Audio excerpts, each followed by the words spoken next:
So to be happy in Jesus doesn't mean we're giddy or we're never sorrowful. Jesus said, I assure you, you will weep and wail. Whoa, I thought this was about happiness. Well, yeah, well, we also will weep and wail, but the world will rejoice. You will become sorrowful, but your sorrow will turn to joy.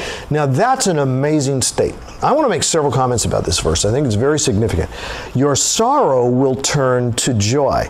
And you remember in several passages with, you mentioned childbirth earlier, but the childbirth analogy is given, the travails of childbirth and the pain and the sorrow and the wanting to be done, and now there's the child and the rejoicing, and it turns, the anguish turns into joy and delight and happiness. But notice the first part of what Jesus says. You will weep and wail, but the world will rejoice.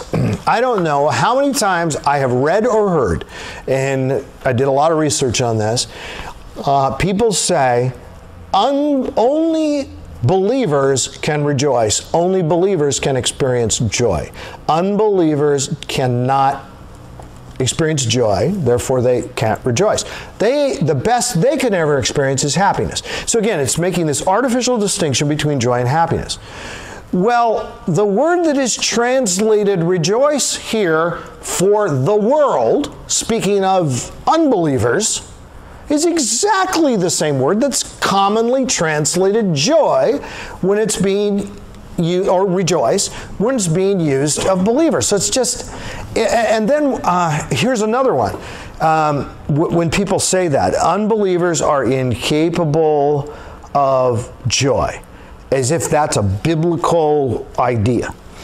The word kara, or chorizo, the verb form, that's normally translated like rejoice in the Lord always, and again I say rejoice, that command to believers, is exactly the same word that is used when Judas came to the Pharisees and offered to betray Jesus, and the whole 30 pieces of silver thing, it says they were glad.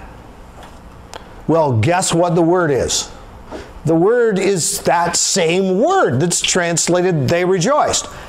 But the English translators now realize they better not say the Pharisees rejoice, because probably in their own congregation they've heard it said that unbelievers don't. Well, we don't want to make it sound like something that a believer does, so I guess anybody can be glad, so we'll just translate it be glad. But every time it's used of believers, it's translated rejoice.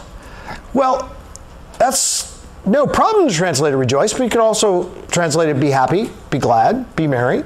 And likewise, you could translate it that way in the other passages. We are, mentioned this before, 2 Corinthians 6:10, we're sorrowful yet always rejoicing.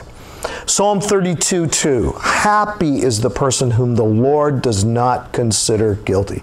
Wow, I mean, that is such a powerful statement. And actually, I think verse 1 of Psalm 31 also has the word happy. Happy is the one who the Lord has forgiven. Happy is the one that the Lord doesn't consider guilty.